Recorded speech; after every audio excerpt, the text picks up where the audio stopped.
Уважаеми дами и господа, удоволствие за мен да предоставя думата на водача на листата на Шумен, господин Христо Бисеров.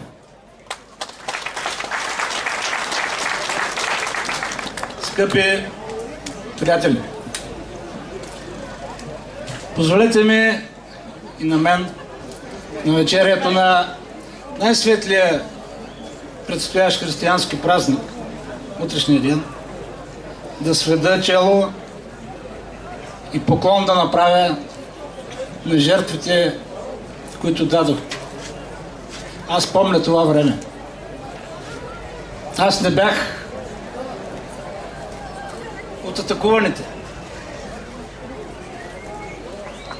И докато сега слушах химна, се питам, кога ли ще дойде времето, когато не само Движението за права и свободи, а всички български партии и цялото общество ще почитат този ден.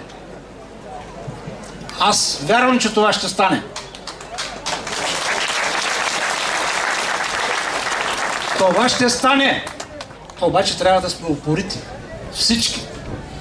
И мюсюлмани, и всички онези християни, които споделяме тези ценности. Нашата партия е тази, която трябва да бъде упорита, последователна и да настоява. Да настояваме това никога да не се повтаря. Дали гербаджи и атакаджи се сещат за тези жертви? Дали се спомнят за тях? Аз дори си мисля, че гербаджиите даже не си спомнят, че съвсем скоро 6 души загинаха, защото се самозапалиха.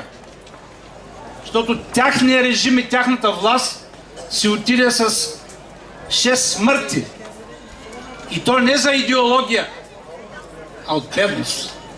Те това не отчитат, а камо ли и това, което се е случвало тук преди 24 години.